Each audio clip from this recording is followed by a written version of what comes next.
I get it. Okay. Okay, thank you all for being here. I'm Janet Patton. I'm the chair of the Ambassador Virtual Chapter, and with me is Rachel Adams, the vice chair of the Ambassador Virtual Chapter. And Hello. and then we have Kim Miller and Lindsay and Courtney are all with the Dallas 99s. Correct. Yep. Great, great. Okay, so we're going to go ahead and talk about airplane ownership, especially for first-time airplane owners. Some things to look at, some pitfalls. And so before we do that real quick, oh, hold on, we have Pat entering.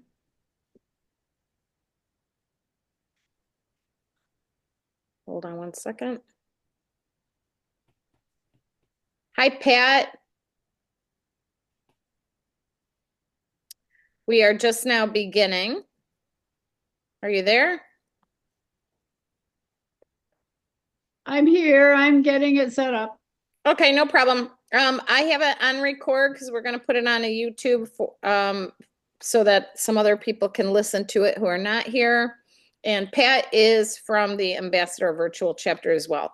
So we have three of us from the Ambassador Virtual Chapter 99s and three right now from the Dallas Chapter 99s. And Pat, we're going to just go ahead real quick and uh, share some background so that they know what we have in the way of airplane ownership first. I'll start with myself and then go with Rachel and then yourself. And then is it my understanding correctly that Kim, Lindsay, and Courtney have never owned a plane? Is that correct? That is Correct. Yep, correct. Okay, perfect. Okay, so let me tell you a little bit about my airplane ownership first, real quick. I bought my very first airplane I decided on a tailwheel airplane, 1947 Stinson Voyager, and I did that when I figured out I could afford a airplane payment if I took out a loan. So I did that way back in 1996, and I absolutely loved airplane ownership at that time. Unfortunately, I was between hangars at the time, and the airplane was tied down temporarily for just 2 months without a hangar. A bad thunderstorm came through and ripped the tie down ropes, and the airplane flipped over and totaled. Oh, I personally now own a Cherokee 180.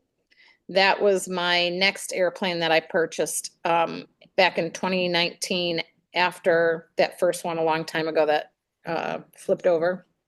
And I also own a Piper Warrior in Scotland. And I have purchased some planes and sold some planes since 2019 as part of a flight school that I own. But right now I have those two airplanes. So I'll go ahead and mute myself. And then Rachel, if you'll go ahead. And then after Rachel, Pat, if you'll talk to us about your airplane ownership. Hey, also Rachel Adams. Honestly, my first experience with owning an airplane was my dad had an airplane and I got to go fly it. Um, Buying and selling, my experiences have come from the fact that my dad and I used to run a maintenance operation, and so we've performed pre-buys for people. We've done pre-buys on aircraft that we wanted to buy. Like Janet, we actually also ran a flight school, so we kind of looked into those airplanes as well and made sure we were getting good planes. Currently, right now, we have some airplanes that my dad's had longer than I care to admit, but I actually currently own 5 airplanes right now. I've got a Cessna 310 for when I want to go a long distance and have a little bit of room to stretch out, maybe take a few people with me. We've got a Piper Comanche, the 250 horsepower engine, and I take that when I don't need to take as many people, but I still want to get somewhere fast. And then we've got a Cessna 172N, and I love that airplane dearly. That's my go out and have fun, maybe hop over for what used to be $100 burger and is now a couple $1,000 burger. And then we've got a Citabria that I'm going to go and learn how to fly upside down in. And then I guess we don't really own this one, but we help maintain it, take care of it. We essentially own it and everything but the registration. And that is a Cessna 170, and that's just so that I can remember where my rudder is when I go out to fly. It's also a pretty fun airplane to fly though. So those are the airplanes I've had, and same as Janet, I've helped do the buying and selling on airplanes on both ends. Okay, thank you, Rachel, for that. And Pat, would you like to talk about your history in airplane ownership, please? Is that me, Janet? Yes, that's you. Well, I've never really owned one. I've been involved in flying clubs acquiring them. And then my late husband had 182, and it was in a partnership, and he passed away 3 years ago, and the airplane went to the partners. So that was the end of that.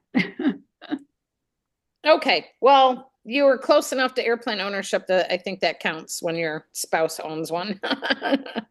Even though Well, your name wasn't on the registration. Well, he used it for Angel Flight, or we used it, for personal transportation. And it is really nice when you have your own airplane and you know its history so well. We had a big whiteboard in the hangar where we kept track of everything. So anyway, it was enjoyable to have one. That's great. So let's talk about first about maybe at what point you decide that airplane ownership is worth it, and you're going to go ahead and start buying one. And at any point, if you guys have a question and you're able to like raise your hand, I'll look for it, and maybe that'll be the easiest way to ask a question. We can also use the chat function if you want. I'll pop that open and monitor that if somebody wants to just type in as well. But so obviously deciding you're ready to do it is an interesting thought process, and versus renting a plane. And so does anyone want to share about when it's good to decide to buy versus rent? With that one, it kind of, what I would tell people when they'd ask me is it all depends on whether you value your time or your money more. Because if you rent an airplane, you're going to have to make sure that the time slots all work. And it's like, oh, well, I wanted to fly in the morning. Well, the plane's not available, so I go fly in the afternoon.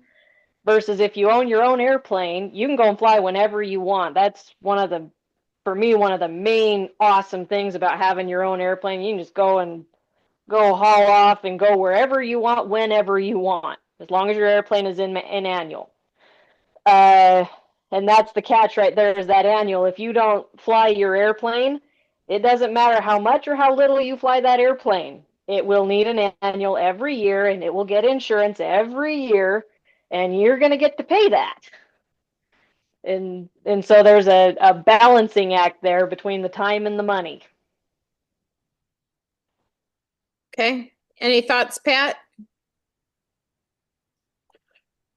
Well, I think that's very true. Although it was a partnership, so I mean, it was among friends. You are basically, I need it this weekend, you need it that weekend, that kind of thing. And so that's not quite as good at what was just mentioned, but it's still a lot better than renting.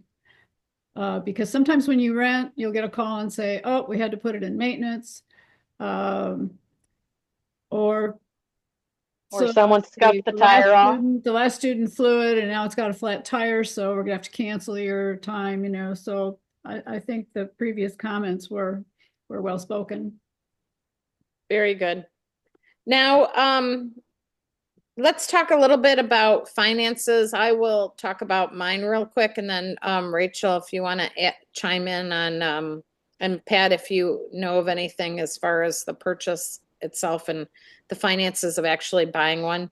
So real quick, every airplane I've owned, I didn't pay cash for outright. I came up with the 20% down that I need to have, but I have had loans on all of them. And I recently, the best for me was I was able to find a banker, excuse me, in Buckholz, Texas, with Buckholz State Bank. The president of the bank actually is a pilot and owns a Bonanza.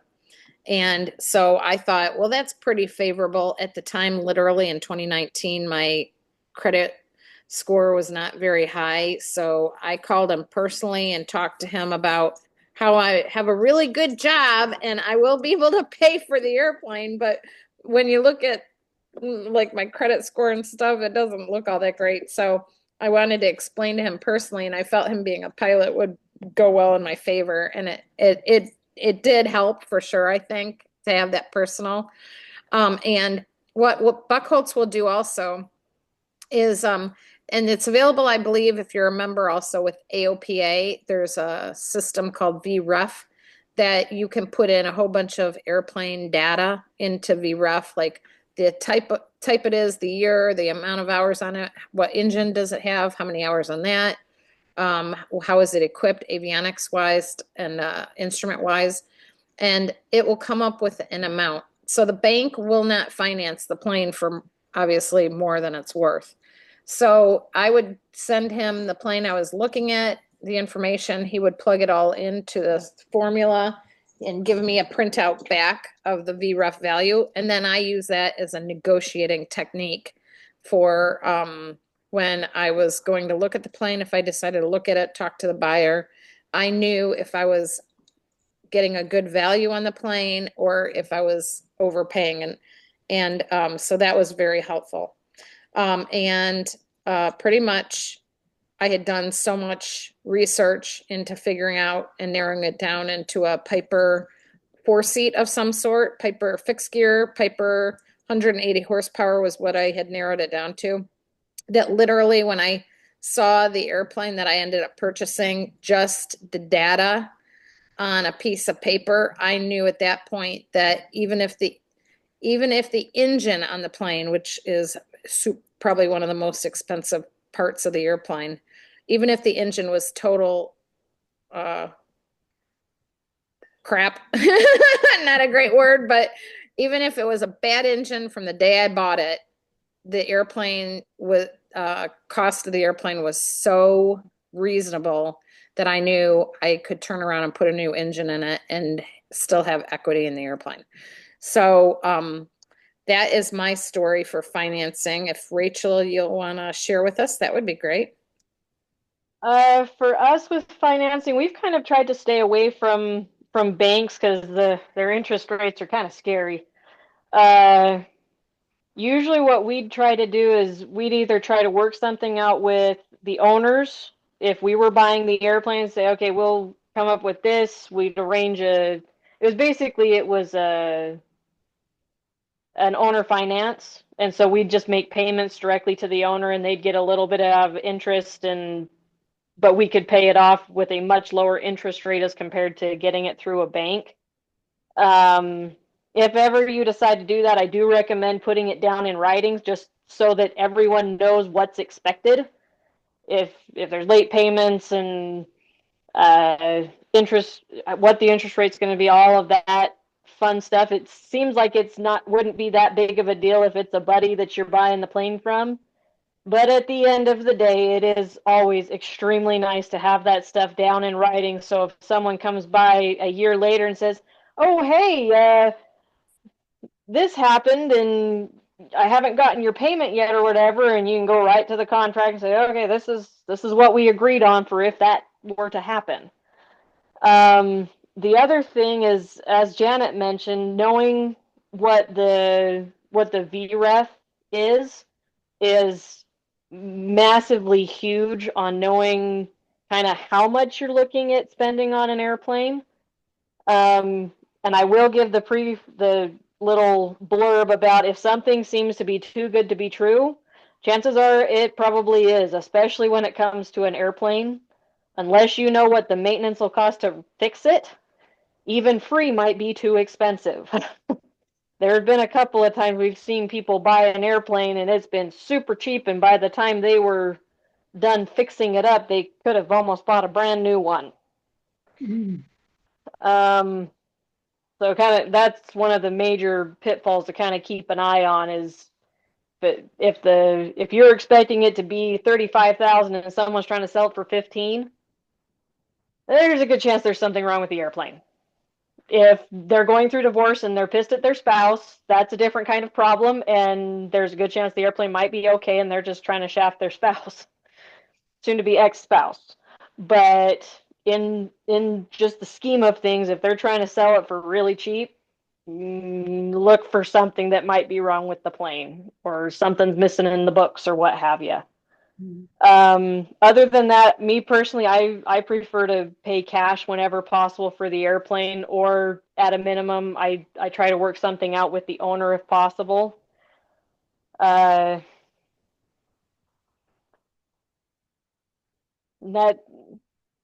kind of where I'm at on that. I haven't done very much with banks on that, so I don't have a lot of experience with that as far as the banks go.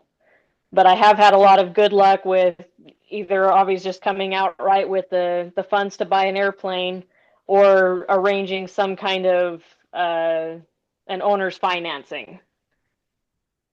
Okay, that's a great opposite point of view from mine. Pat, do you have anything you might want to share on what you know about airplane purchases as far as finance goes? Well, the experience with the Flying Club was really a long time ago, and I think we started with leases and went on to purchase as the club grew and financed, but it was a long time ago, so I don't think I'll be of much value there. But what I can say is that with respect to Rachel's comments, I think it's a great idea to arrange financing with an owner. I do not know how easy that is to do with most purchases. And I will mention that my late husband used VREF like often. He was often checking the value of it because it's also relative to how much insurance you carry on your airplane. Okay, so remember that. Because the values really went up in 2019, 2020, somewhere in there, and he had to bring up the insured value of the airplane. Depending on what you choose to buy, make sure you can get insurance on it, adequate insurance. A pre-buy inspection, including all the ADs, if it's an older airplane especially. Pre-buy, have it done with someone who is recommended by a known aviator, preferably. Make sure the logbooks are complete. Know its accident history. How was it stored, indoors or outdoors? Credit's tricky. Janet's very resourceful. So know that your credit union will, or your credit score will affect how much you can borrow. And so save your pennies beforehand. And I can refer you to AOPA as a very good reference source for information on either forming a flying club, buying an airplane, buying insurance, training, I guess, staying current, things like that. They have a lot of their Safety Institute. There's a lot of resources there. So I think that's about all I have to add. Okay, can I ask also, Pat, since your husband was in the partnership, how did finances go, do you know, with them deciding to like split costs on things that you might not know the purchase of the airplane itself, but just basic maintenance? How did that work out for splitting costs with partners? Usually, well, the airplane was in a partnership the whole time since purchase. So the logbooks were kept in a fireproof box. That's how important those logbooks were, because I think it was a 1970 airplane, but maintained very well. So the costs, Michael would have been able to answer this a lot easier than me, but when a new partner came in, somehow they determined how to value the share that was being purchased. As when Michael was diagnosed with a terminal cancer diagnosis or prognosis, it became apparent, and actually they had been working on it even before that, and I mean him and his partners, that they really needed a legal document. That there was an informal, it was more of an informal document if you look at it, and it had been drawn up many years ago. So they engaged an attorney to try and come up with a way to not come up with, but have something that was that an expert could formulate and that would work, because basically everybody put in so much money a year. The costs of the 100 hours or the cylinder replacements or the annuals, things like that, they were split by the number of partners. So I guess I'm not sure I could say much more about expenses. Okay. There was a checking account for it. So, I mean, there was a way of keeping track that was known to all the partners. So, and individually, you could do the same thing. You do want to keep track of what you're doing. So, with the money. Okay, thank you. You brought up a very good point, and I've actually done this before, which is about the insurance, looking into the insurance cost of what you're buying before you buy it. So let's talk about that for a minute. As far as the insurance goes, let me talk to you real quick about when I was my story behind insurance and how I decided against a certain type of plane because of it. So when I was narrowing down what kind of airplane I wanted, I came up with that I was looking for perhaps getting the Piper, like a Piper Malibu. And I looked at one that was for sale and it was pressurized. And then I did two things that were very important that ruled out that kind of plane for me. Well, three things. One was the airplane itself is so long, wing size, that it would not fit in a private box hangar or a T hangar. So it had to be in a community hangar. So that was one factor I was thinking about. The second is I did call the insurance, and the insurance was going to be very expensive. I can't remember now how much the insurance was, but it was super expensive, especially since it was a pressurized plane and could go super high. And the third thing was I talked to several people who own that type of plane, and I got actual costs for how much the annuals are. And the annuals were well over 10,000 every single annual, well over 10,000. So those three things for sure. The insurance, though, for me, ruled that one out. Rachel, do you have any suggestions for looking at insurance as part of a airplane purchase? Part of what you said is the same thing as like if you're looking at like say a Cessna 210, beautiful airplane, flies nice, it's got enough power to get you where you're going, but it's a retract and it's high performance. And those are both things that if you're a low hour pilot or if you have no 210 time, it's going to increase your insurance premium. Anything that is something besides I hate to say low performance, but not high performance, not complex, and not pressurized. If it's not those three things, expect your insurance to be to some extent more, because those are things that they look at and say, oh, this requires special training, or this requires a certain endorsement, or this is something that typically has a tendency that if something's going to go wrong, bad things are going to happen.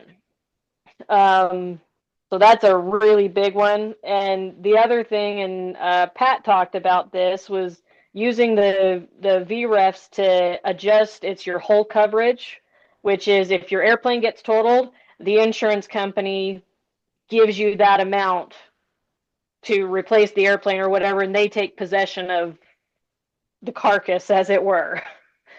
I remember we were running our flight school, and our insurance was going up about 15% every year with our whole coverage. And we kind of kept them down on the lower side because they were old airplanes, they're trainers, they're great airplanes, but you take it with a grain of salt when it's a trainer. They get put through a lot.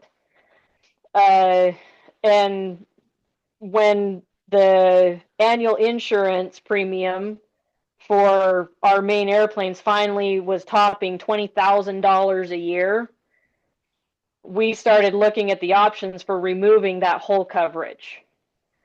Removing the whole coverage is a risk, but at the same time, we determined that if we took all of that money that we were putting into making the whole coverage, and instead we squirreled that away in an account, then as long as we didn't crash the airplanes in about 3 years, we could buy an entire another airplane. A similar airplane, I should say. Because it went from, if I remember correctly, I think it went from 22,000 down to about 8.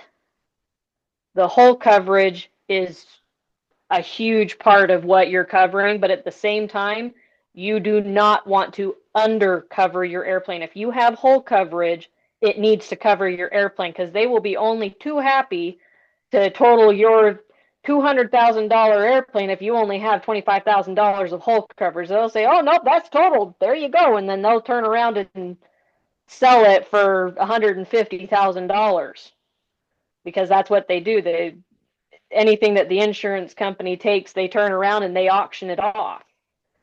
And if you think about it, if say your engine dies and your gear are up, so you belly your airplane in, but your prop's not spinning. Okay, you didn't end up striking the prop, so you managed to come down, so you didn't strike the prop, so your engines should be fine. Your prop is fine. You scuffed up the belly of your airplane, but that's a pretty good expense, especially if it's a retract, because now you got to make sure everything in there is working. But say you only decide to have 25,000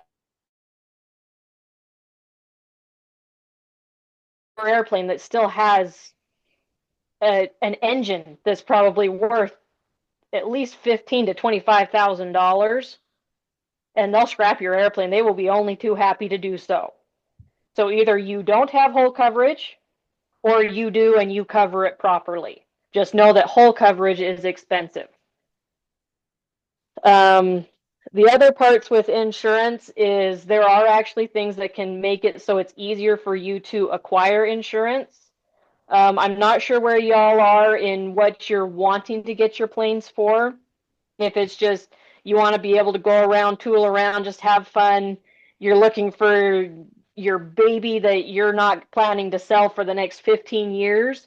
Versus if you're a private pilot and you're looking to go out there and just put as many hours on this airplane as you can and then turn around and sell it to someone else who needs a whole bunch of hours. Or if you're looking at, you know what, I need to go and build experience, but eventually I want to move up to something bigger.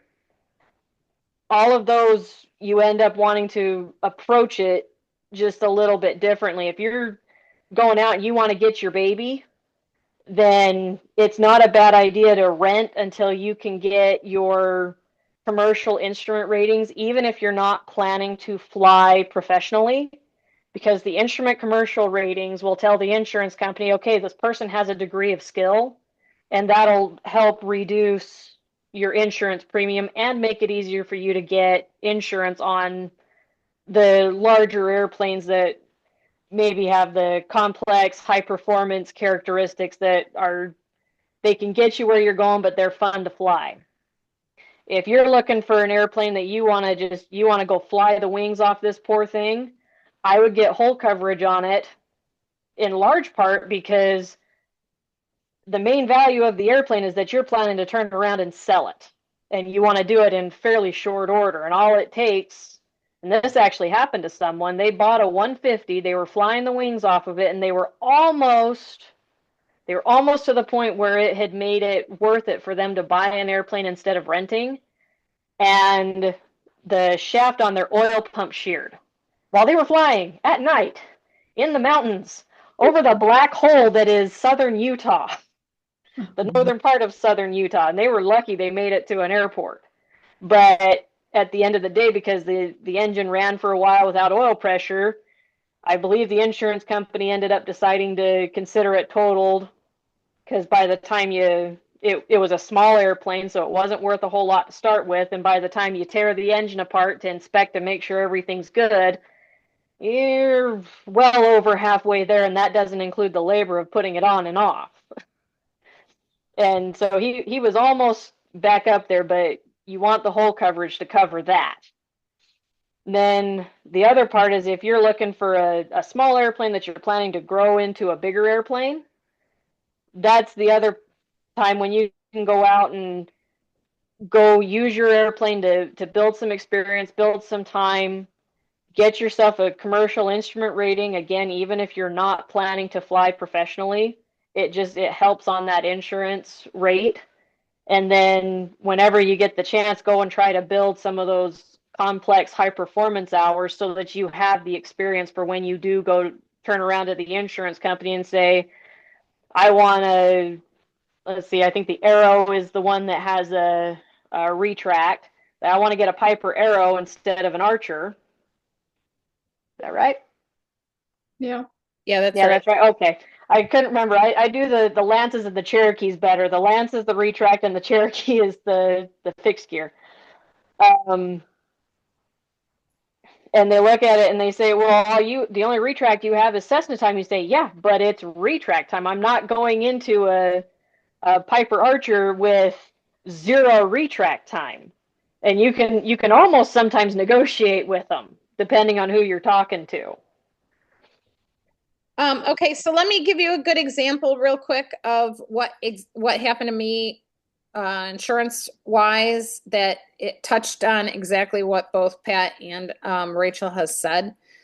So my Stinson Voyager, I had the engine redone and it cost me $10,000 to get the engine redone. Now I had not adjusted my insurance any higher. The day before the plane flipped over in the thunderstorm, I was away for training in St. Louis for switching airplanes with my company in a simulator. And I was literally talking the day before during one of the breaks to my instructor and my training partner and said, yeah, I own this airplane and yeah, I really need to increase the insurance on it because I just spent a lot of money and the plane's worth more now. And I had put it off. And literally the next day, the airplane was totaled. Exactly what Rachel said happened. The insurance company gave me what I had insured it for minus the deductible, ground deductible, since it was not a flying incident. And then I lost immediately $10,000 because that's what I put in the engine and didn't insure it for the true value of the plane. And then they auctioned it, but I actually happen to know the president of the insurance company because he used to come through the flight school where I worked. I called him and I said, what happens? Because when they total it, they take your plane from you, just like Rachel said. They put it up for auction. And I was able to talk him into letting me purchase it for the highest price that they were able to get out of it from auction. So I had right of first refusal basically on purchasing the plane, and I bought the salvage back.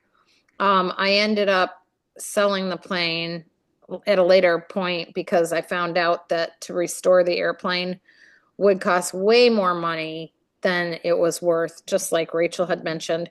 It was way more money, and I just didn't want to spend the money. It would have been a sentimental expense, and I really didn't feel like I wanted to do that at the time, so I ended up selling the plane. So that led me to now, whenever my Cherokee 180 gets a new instrument in it or radio or anything updated that increases the value of the airplane, then my insurance gets adjusted right away through a VREF. So the VREF helps to figure out what the value should be, and I end up getting the insurance adjusted for that.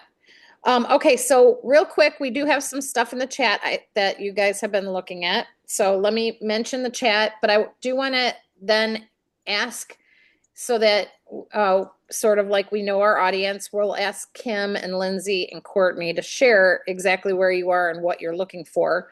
So let me read the chat first real quick. So Courtney had said, so if I have my high performance and complex endorsements, the insurance will be lower for an airplane that is high performance. And Lindsay had said it will be lower than if you did not have it. And Rachel said it can be, yes, for high performance, you will need an endorsement regardless before they will insure you on a high performance airplane.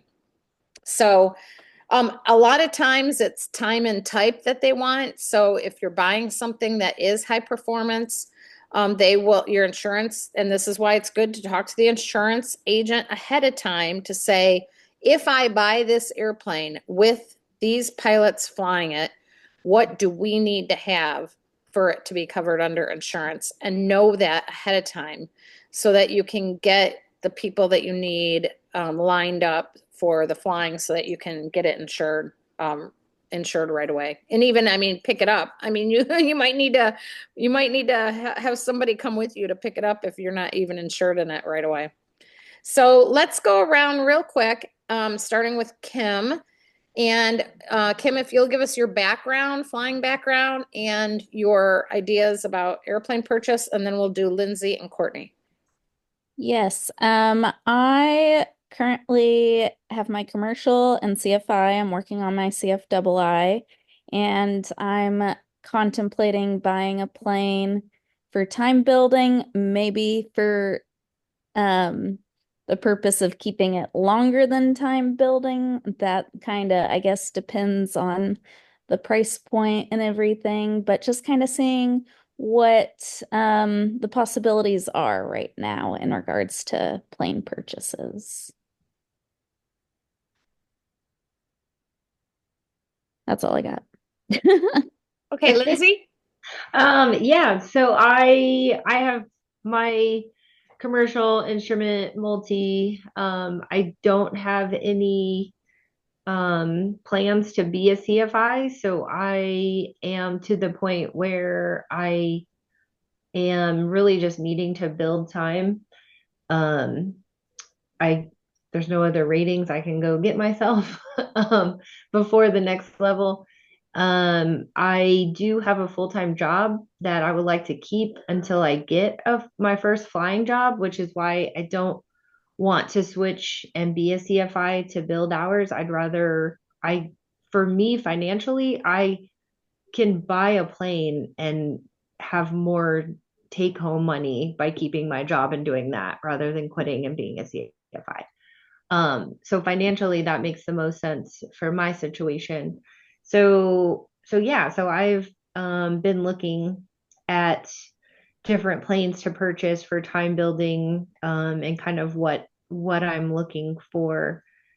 And I'll tell you, I have found one. I was trying to narrow down, what planes to even look for when I had a friend who they have a couple of planes and their maintenance shop actually had purchased a plane to rebuild the engine and to turn around and sell.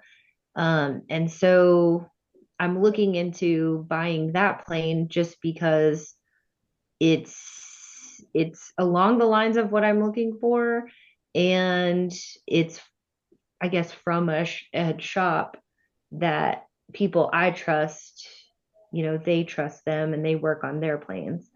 So with me not having any kind of aviation background or really having a network to talk to, they're kind of all that I have. So I'm kind of leaning on them to hopefully purchase this if it works out.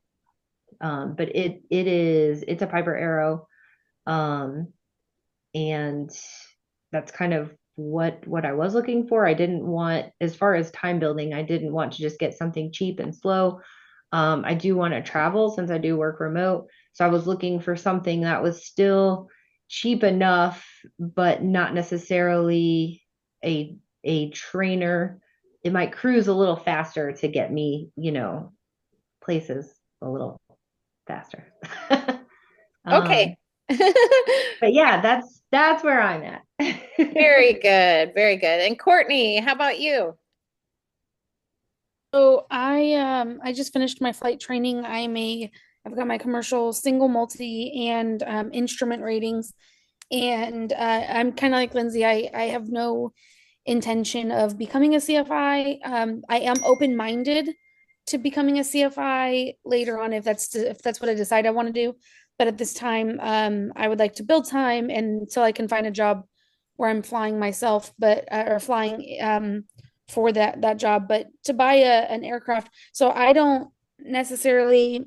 I guess the best way for me to put it is I have a few investors that are willing to go in and buy. One of them is another pilot, and then three of them are non-pilots that are interested in being an investor in this purchase, but so kind of like interested in that. We're kind of looking for something, probably a Cessna 182. We want something that's a little more comfortable for longer trips. My husband specifically and his friend, who is one of the investors, they like one of their biggest hobbies is taking small airplanes and or flying on small airplanes to the most random cities. Like they did this small little flight on like a Denver Air Connect. I think it was a 208 to like Clovis, New Mexico, and spent the night in Clovis, New Mexico, just to fly on this type of airplane. And that's something that they love to do in their spare time. So, they had kind of thrown out the idea. They're like, oh, well, if we all go in, all five of us all go in on an airplane, we've got Chris and Courtney are both pilots. They can fly us to random little cities and we could just go on little trips whenever we want. And so like that idea just kind of got thrown out. But I mean, I'm just kind of at the point now where renting is so expensive. I mean, even for a 172, we're looking at typically it's like 175 to 195 an hour. And that adds up very quickly. And so we've thrown around the idea, like obviously with the annual and maintenance and insurance and whether you're going to hanger it or just tie it down and fuel and oil and pre-buy inspection, all of that obviously is very, very expensive. It's by no means is it going to be cheap, but it might work out to being a little bit cheaper than two pilots each paying $200 an hour to build 1,500 hours. So that's kind of where we're at right now, is just kind of considering, okay, is this actually going to be a good idea for us? Is it not going to be a good idea? Where do we start? Where do we look at? What's the very first thing we even do? So that's what brings us here. Okay, and with that, starting with Rachel, do you want to comment on any of the things that Courtney has brought up? So I got to remember which one was which. Courtney was the last one. Okay, so the partnership with that one. It sounds like you're off to a good start on that one, where you said, okay, we know kind of what we want to do with the type of flying we want to do. We're all trying to go out and build hours. We kind of want to split it between each other. We've looked at how much the maintenance will cost. Don't forget how much it'll cost you to hanger or to tie down. That'll be a monthly expense you've got. You've got the insurance. Don't forget to put a little kitty aside for unexpected maintenance, because all it takes is one time someone accidentally lands with their feet on the brakes and poof, now you got to change tires. So that's actually a really good question, and I'm glad you brought that up, or a really good point. And I'm glad you brought that up. You mentioned a monthly kitty, and that's just like a big fund. I heard earlier someone had mentioned having a checking account specifically for like the purchase of this plane or any of the maintenance that goes into this plane. So say we all five of us went in and opened up a checking account, and we wanted to initiate a monthly kitty for maintenance. How much does, like, in total, how much would you put into a checking account, or how much would you put aside each month for an accident, not an accident, but like a whoops. Yeah, it's the whoops account. Yeah, like how much would you put into that kitty each month to feel safe that if something happened, you'd be okay? The way I look at that is I look at it from the perspective of how much is this going to get flown?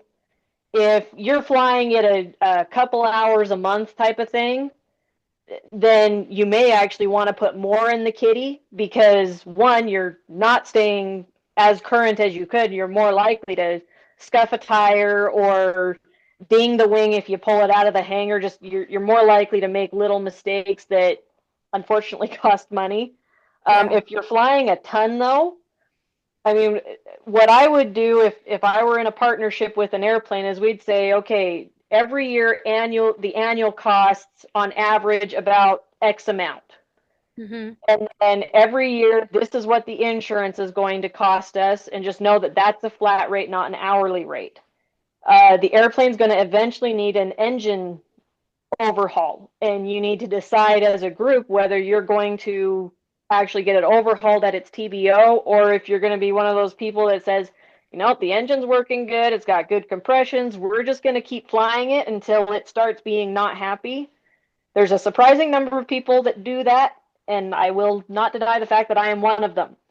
As long as my engine's working good, I'm fine. Once it starts dripping a lot of oil or compressions aren't as good, all that's when I go and get my overhauls done. Okay. Just all of these things that are going to cost you money, whether they're monthly or hour based, like your overhaul, your engine overhaul would be an hourly based thing. Okay. Your annual, it can be hourly based, but it would also, it's just something that's going to be there. And so what I end up doing is I say, okay, for this airplane to fly 1 hour, what are the absolute base costs? And just assign an hour, a monthly hour limit. Okay. Limit's not the right word, a minimum hours for the airplane to fly every month. Because that way you can make sure that you cover the insurance, you can make sure that you cover the annual, you can make sure that you're covering the tie downs and all of those things that are set rates regardless of how much the airplane flies. Okay. And then it also will cover and say, okay, we've got an 1,800 hour TBO, and it's been a while since I looked at TBOs, but they're all over the place. The big airplanes are up around 5,000 hours, and little airplanes are 12 to 1,800 hours a lot of the time. And so say that between 2 or 3 people that are actively going to be flying the airplane, say that each of you say, you know what, I'm going to be flying a minimum of, throwing out a number, 3 hours per week. And so you say, you know what, we'll just round that to 10 hours per week because we figure some people are going to go up and down a little bit. Mm-hmm. And so that would mean that we're going to fly this airplane a minimum of 40 hours every month. And all you do is you say, okay, for those 40 hours, if we meet that 40-hour limit, then we need to put aside X amount for making sure we cover the insurance for next year. We need to put aside X amount for when the overhaul comes up due on the engine. We need to put aside X amount for the annual that's going to come up due in a year. And you take each of those out and you make an amount. Okay. And then if you're, like I said, if you're flying a ton, tack on an extra, say $10 to every one of those hours that you fly. If you're flying 40 hours a month at $10 per hour, that becomes $400 really fast. Yeah. And that's enough to change out your tires if you scuff your tires. Okay. And then, so you have your kitty for unexpected maintenance, and then you also need a kitty for the maintenance that you don't know when's going to happen, but you know will happen. Even if you don't scuff your tires off, you will eventually have to change them. It's just like your car. Yeah. You go skidding down a road and you flat spot your tires all over, you got to change them. Whereas if you drive them 50,000 miles, you still got to change them because the tread's gone. Yeah. Okay. That makes sense.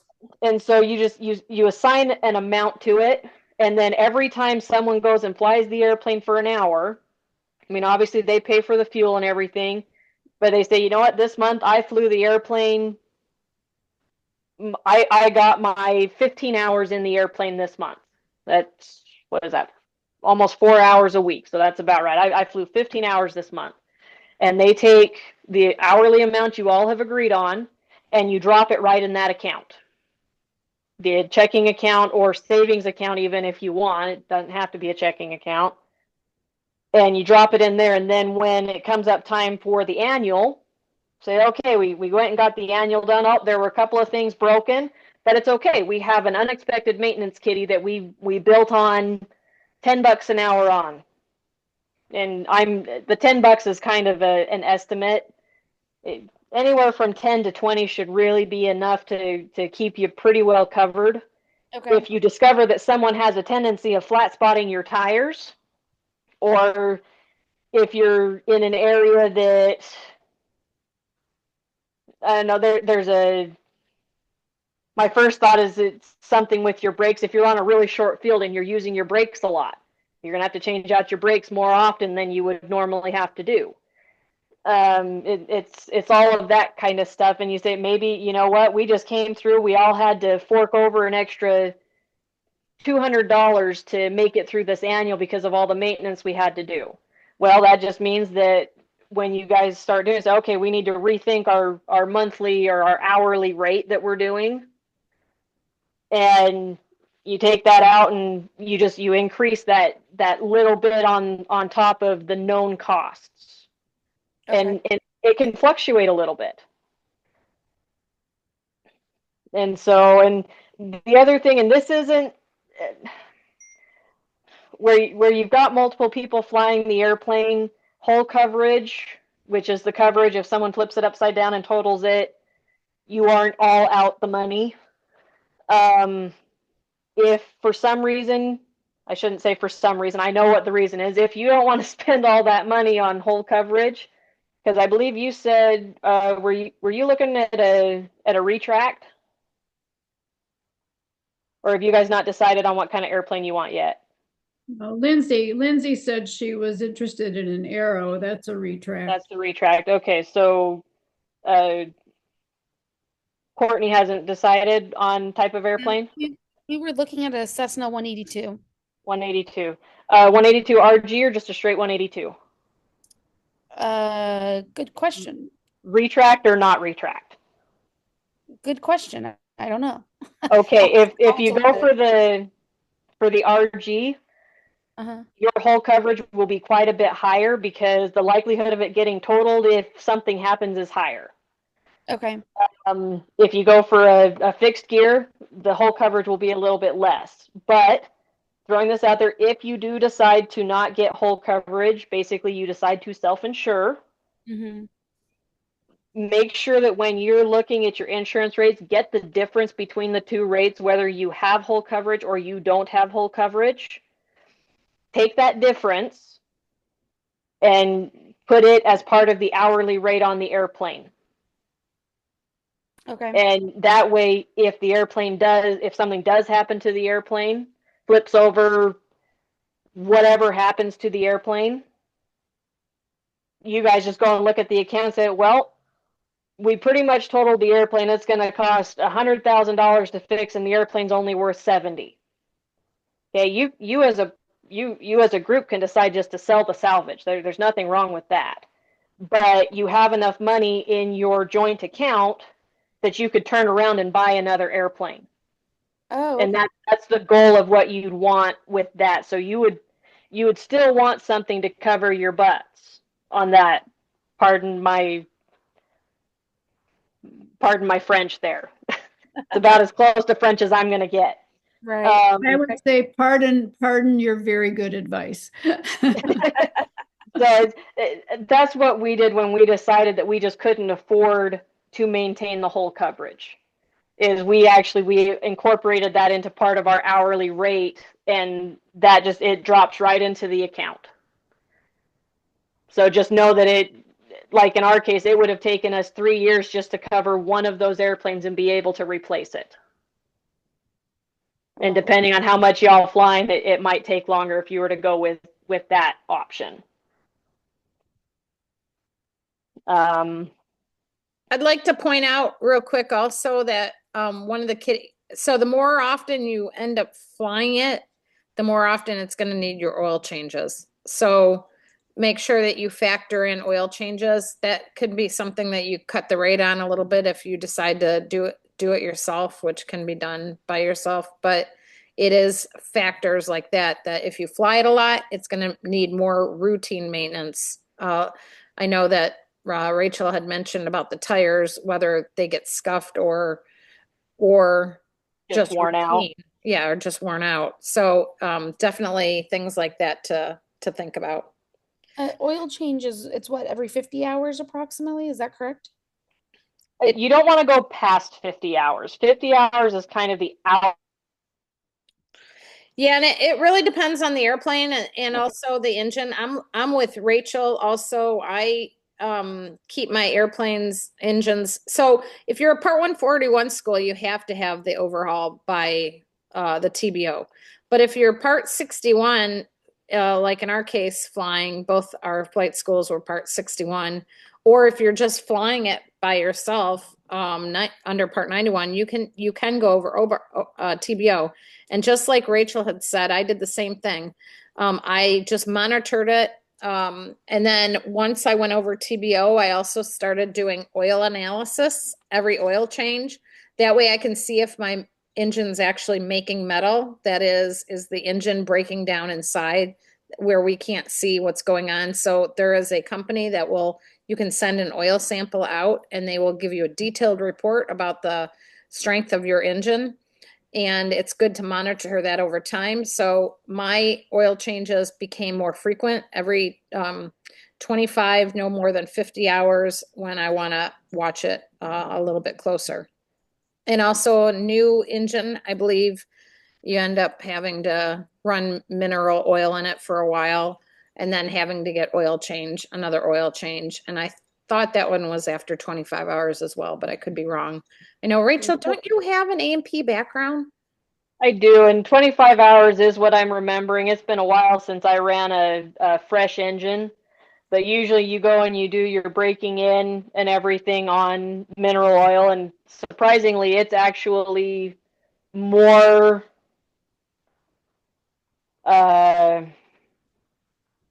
it causes more friction in the engine, as it were, because you want everything to seat properly. And as I recall, it is 25 hours. I think some engines, it might even be 15. Okay. I think it depends a little bit on what engine you are and how powerful it is and all the other kinds of fun jazz. But yeah, usually that first oil change is one of the earlier ones, because if your engine is already eating itself, you don't want to go and fly at 50 hours on an oil that's designed to make it wear. Right. So, Can I add something? yep, go ahead, Pat. We subscribed to Rachel. We subscribed also to the exceeding the TBO, and I'll just mention a name. Mike Bush, Savvy Aviation, does webinars if you're on the EAA monthly webinars about this issue. Also, we ended up replacing, even before TBO time came up, we would replace sometimes 2 cylinders and you still have a break-in. And ours was 25 hours, the mineral oil, etc. And we did oil analysis every 25 hours. And breaking in with mineral oil, the procedure is very specific and very important to follow. So that's probably a ways out for everybody, but I just feel that's really good advice, because we feel one break-in that we did after a cylinder maybe wasn't, the instructions were followed, but there's some, what I want to say, innuendos, I'll call it. So just be sure you really understand your break-in period, because you're spending a lot of money to get your cylinders redone. And you don't want to waste that money if you don't break it in right. Yep. So, And along with that, you also have 2 different types of overhaul that you can do. You can do what's called a top overhaul, where you do the cylinders. And typically you only do that if you've got cylinders that have a problem, or if your engine is doing great and just you need to do something on the cylinders. And then you have a full engine overhaul, where they actually will take your engine off of the airplane. If you do a top, all they do is take the cylinders off, really. And that break-in is really, really important. And a lot of people say, "Oh, well, I want to pull the power back on this. It's a new engine." I want to. No, just give it the power, and you go and you let it do its thing. If you don't, especially with new cylinders, he said there were some innuendos. Is with those ones, you're trying to seat the rings. If you don't provide enough heat and enough power and enough of everything else, those rings are going to turn around and stick their tongue out at you, and your cylinder won't seal properly.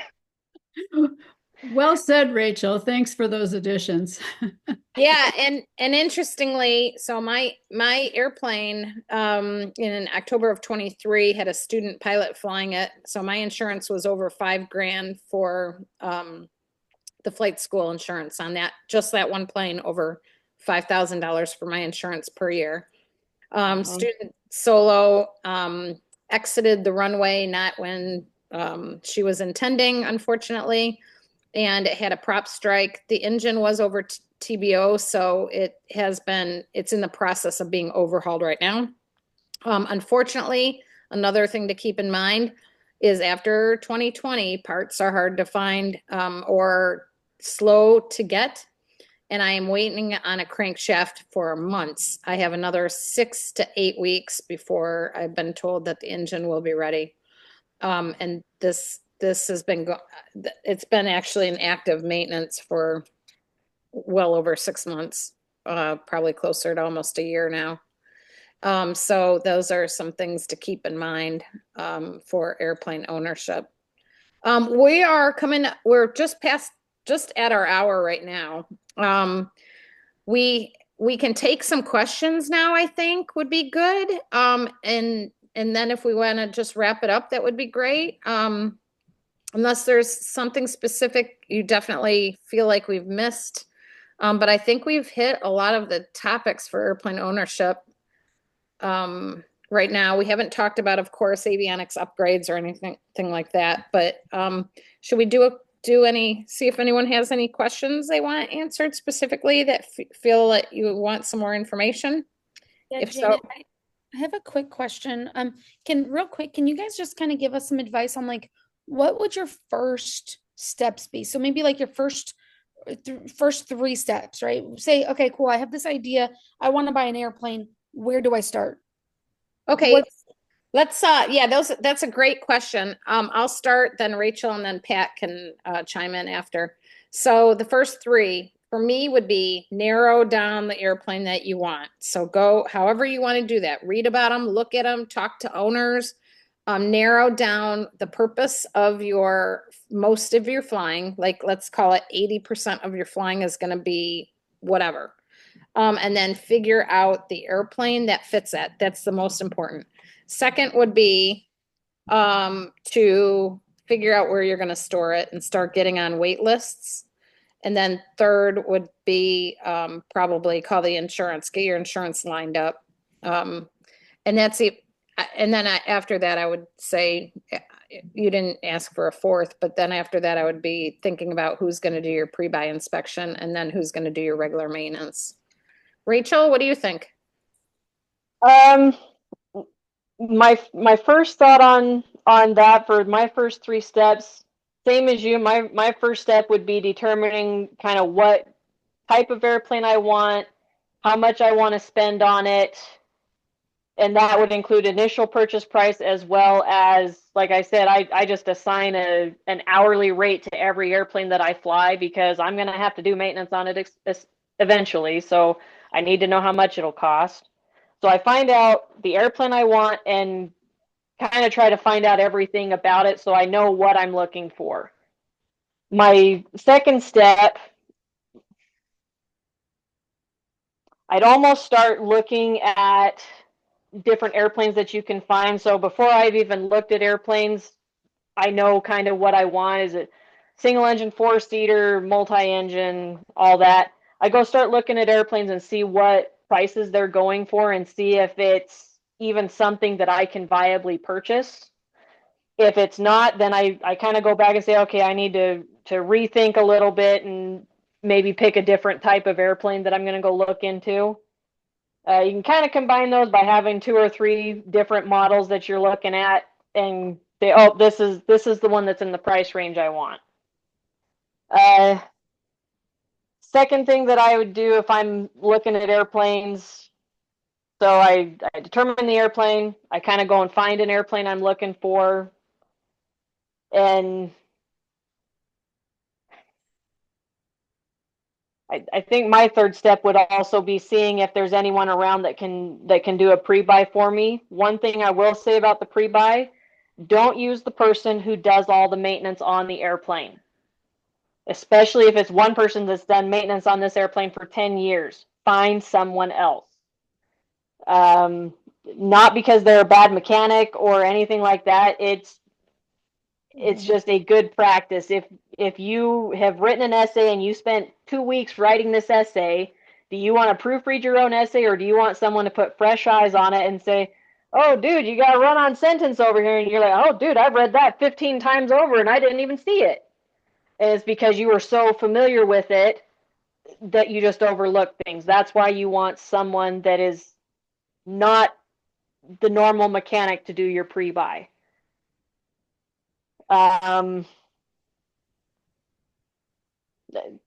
Those are kind of my main three. For me, the insurance starts kind of coming a little bit after, especially where everyone's kind of looking at the smaller single engines.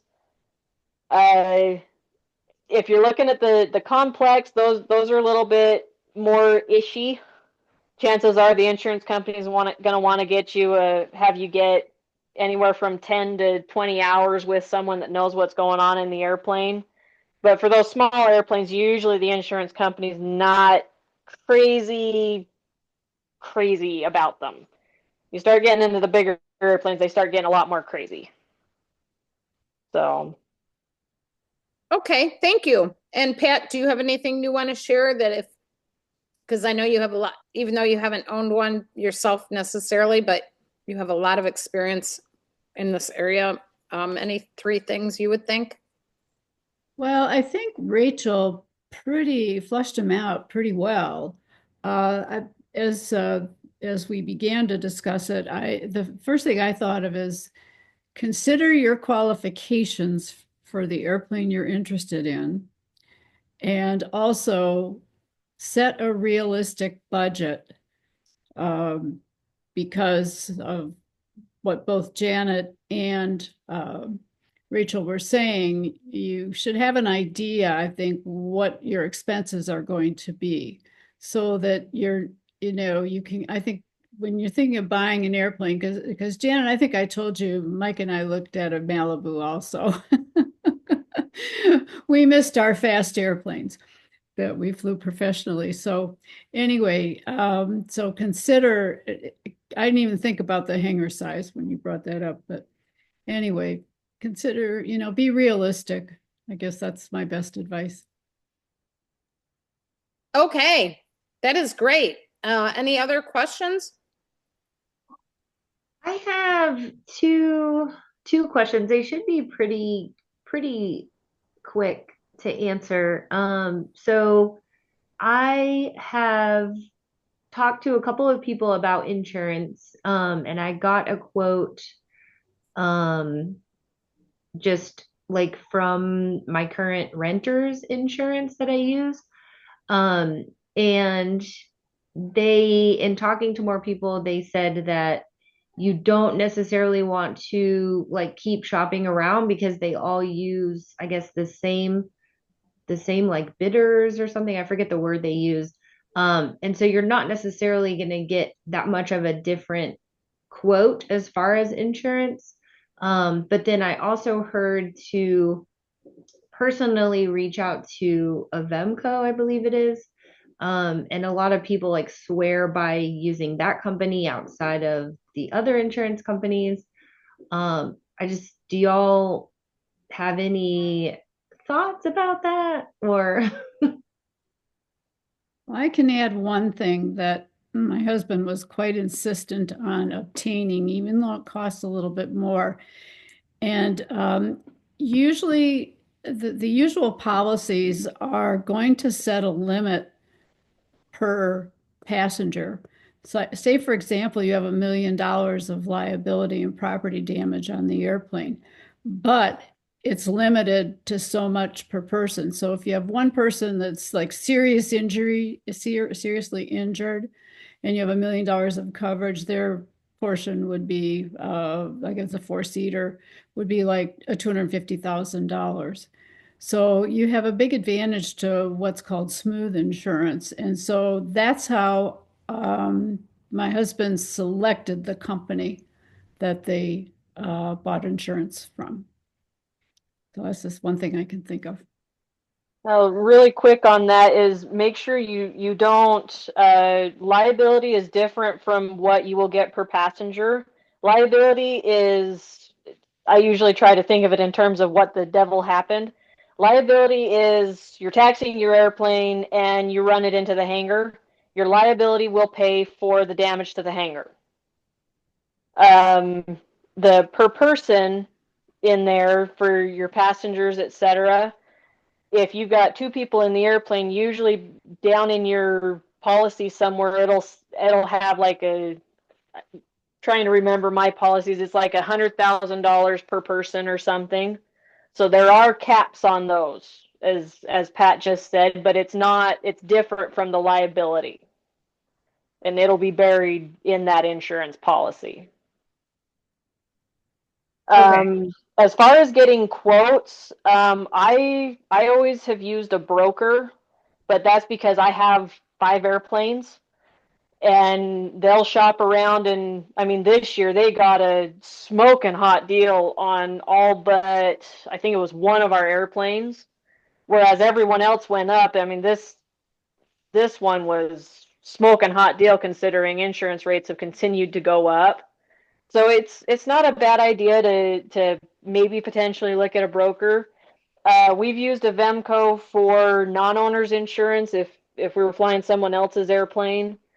If you're just doing if you're going through and getting your own quotes online, those ones for the most part are probably going to be fairly similar. If you want to see if there's quotes with different rates, see if you can find yourself a broker. Like go over to the FBO. Sometimes there'll be something about insurance on one of the bulletin boards. There's a broker in town or something like that. If you're wanting to get quotes with potentially different prices, I would personally do it through a broker. I Okay. mean, that's how I'm looking at it. If you're just doing it online, find a company you're happy with. And I mean, single airplane, you're probably going to be within a very small margin looking on those. I mean, things like Star, Avemco, and I can see the other one's name, but I can't think of it. But they're kind of the main ones that people run into. And yeah, they're going to be pretty comparable to each other. The policies will be almost the same. The rates will be almost the same. And they'll probably pass or fail you on all the same things too. Yeah. I'd like to mention the reason why they say go directly to Avemco is because Avemco won't work with brokers. So the only way to get the rates for Avemco is to do it yourself, to call them yourself. Oh, okay. Yeah, Okay. that's why people say go directly to Avemco because they won't Okay. brokers at all. So so it's good to actually find out what Avemco prices are and compare it if you do have a broker to whatever your broker comes up with. Okay. The other thing I was going to, hold on, I hope I didn't lose it. Oh, if you do choose to have a loan, you will have to have the insurance hull to cover the loan, of course. Yes, you definitely will. Yes. In my case, the airplane's not flying, but since I have a loan on the airplane, I have ground only insurance while the airplane is not flying also. So some things to keep in mind. Yeah, and the other thing on that one is you don't have to wait until your year is up a lot of the times if you need to change your insurance. We've mostly talked about saying, oh, I just did a bunch of maintenance on my airplane, I better up the whole coverage. There are several of the insurance companies, you can give them a call, say you're 6 months in and you decide to do some kind of major maintenance and the airplane's going to be down for the next 3-4 months, say you're doing an avionics panel or something, it's just going to take a long time. You can give them a call and say, hey, my airplane is in a hangar getting upgrades and stuff done to it. I just need the ground only coverage. And I mean, you still have the whole coverage, but if you don't have the liability of the airplane might break its tie downs and fly into a hangar on accident, the ground coverage is considerably less a lot of the times compared to in flight. Okay, any other questions? Otherwise, if you don't mind, I'm gonna see if you'll all turn on your camera so I can take a picture for social media. I think Lindsay had a second question. Oh, I'm sorry, Lindsay. Oh, that's okay. I just was gonna say, again on the pre-buy, because that's kind of my next step right now, is we're preparing like for that, or it's gonna be coming up hopefully within the next couple weeks, is I kind of have somebody that would do it for me, but I guess if you don't know anybody specifically, how would you go about finding somebody to do that? That one's a little bit of an interesting question because, like, say most of y'all live in Texas there, and say you're buying an airplane in Oregon. Mm-hmm. The only thing you know about Oregon is that it's way far north and west. That's the extent of what you know about aviation up there. Usually what I would do in those cases is usually when you're talking to people about buying an airplane, you're able to get access at least to the most recent log entries. See who did the maintenance, give them a call and say, I'm looking to buy this airplane. Do you have anyone you could recommend for me to get a pre-buy inspection done? So that's one way to do it is, I mean, if they're on the field, most of the time, different maintenance shops on fields, we kind of will work together a lot of the times. And it's like, oh crap, I'm out of oil filters. Go call the other guy. Hey, you got any 108s? And he's like, oh yeah, I got a couple here. Throw them over to you. Just send me a couple back when you get an order in, and we'll kind of take care of each other. And there's a good chance they'll say, oh yeah, there's so and so at this company that'll be happy to help you out. So that's one option. Another option is you look at the field where it's based and see how many maintenance shops are available, and you just give them a call. Most maintenance shops are more than happy to do a pre-buy on an airplane. Again, just make sure the pre-buy isn't being done by the person that's previously done most of the work on the airplane. If they've worked on it, it's okay. They've changed the tires, whatever. But if they're the people that have been doing the inspections, that have been doing all the oil changes, that have been doing all the brakes and the tires, they've done everything, try and find someone who hasn't worked on the airplane in a major capacity to do your pre-buy. So that's kind of the 2 cents I throw out for if it's just you got no contact with anyone that's that far away, is you either look them up from the logbook or you just look up the airport itself. A lot of places have their contact info on there. Just give them a call and say you need a pre-buy. Okay. I want to throw out also, don't forget you have as a 99, you have the wonderful network of 99s. And I would get in the directory and find a 99 who's in that area that you're looking at. And I would ask her who she would recommend. Okay. That's a good idea. That is a good idea. So, and if you don't know how to find somebody, you can go to the members only area of the website, and you can do a search, many searches. You can do a search on the state, on the city, on the chapter, if you happen to know the chapter in that area. So you can definitely, and then just cold call the person and say you're a 99 looking at buying an airplane in that area. Who do they recommend for a pre-buy inspection?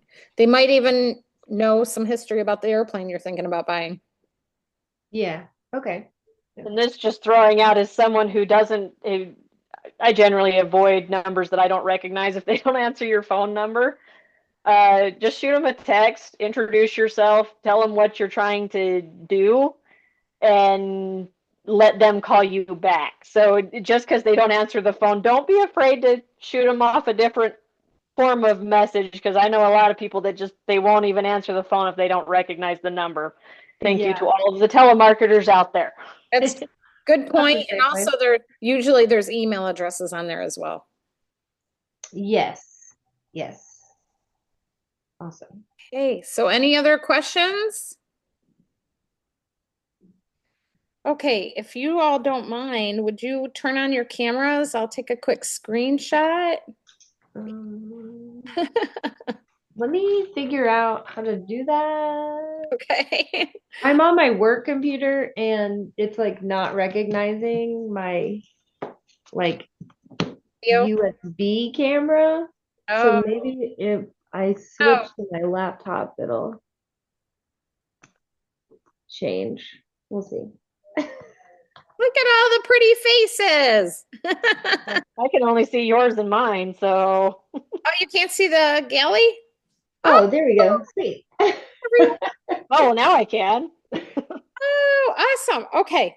So, I'm so blurry. Laura, please, I'm going to do, let me see. I have to, oh, hold on. Gotta figure out, oh, here it is. Okay. I'm going to tell you when to, oh, Pat. Oh, Pat. Okay. There you are. Okay. I got you. I got everyone now. So hold on. I'm going to tell you when I'm going to release it because I'm doing a screenshot on my computer. Right? Do that if you want. You can do something funny if you want. Okay, ready? I'm going to go ahead and take the picture. Okay, got it. Let's see. What? Yes, great. Save screenshots to my Dropbox. Oh, okay. That's awesome. And I'm going to see if I can post it here. I will send this to you all if you want. Also, oops, I don't know what I'm doing there. Oh, that's cute. Okay. Very nice. So, thank you all for being here. Thank you to Courtney. I met her on Monday when I went to the Dallas chapter and she was mentioning it about, having questions about purchasing. So we thought we'd throw this together. And since the ambassador chapter, virtual chapter is trying to do a little bit more stuff like this, I thought it was a perfect opportunity. So thank It's you fun. all. Thank you. Yeah, Thank thank you you all for for hosting it. participating and your good comments and great questions. It's been very good. Yes, thanks for taking the time to talk to us. Yeah, for sure. My pleasure. Good. All righty. You all have a great night and fly safe. Right, thank you. Bye, y'all. Everybody. Yeah. Bye. Oh no, I don't know how to get out.